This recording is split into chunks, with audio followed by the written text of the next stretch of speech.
তীরে ভিড়ে আছে তরি, জ্বালানির অভাবে চলছে না ইঞ্জিন। অনিশ্চিত এক আর্থিক সংকট চেপে বসেছে সুন্দরবনের পর্যটন খাতে। প্রতি বছর পর্যটন মৌসুমে সুন্দরবনে ভিড় করেন হাজারো পর্যটক, কিন্তু এবছর চিত্র একেবারেই উল্টো। ঘাটে পড়ে আছে পর্যটকবাহী ছোট ছোট শিপ। চালিকা শক্তির একমাত্র উৎস জ্বালানি তেলের অভাবে চলছে না এসব নৌযান। হতাশাকে সঙ্গী করে বেকার দিন কাটাচ্ছেন নৌযান শ্রমিকরা।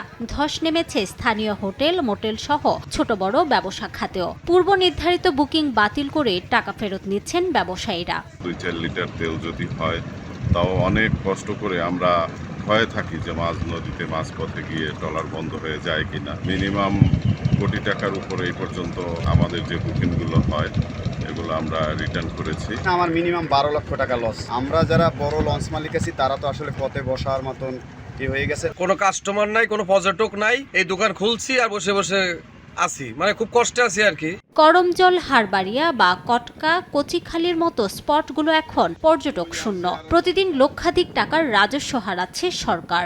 এই অবস্থা যদি চলে তাহলে আমাদের করমজল সহ অন্যান্য পর্যটন অনেক লোক কমে যাবে। পর্যটক কমে গেলে রাজস্ব কমে যাবে। এই পর্যটকের সঙ্গে সংশ্লিষ্ট যারা আছে তারাও কিন্তু খুব ক্ষতিগ্রস্ত হচ্ছে। বিশ্বের বৃহত্তম ম্যানগ্রোভ বন সুন্দরবনের পর্যটন শিল্পকে বাঁচাতে জ্বালানি সরবরাহ স্বাভাবিক রাখার দাবি ব্যবসায়ী ও শ্রমিকদের। সময় সংবাদ, মোংলা।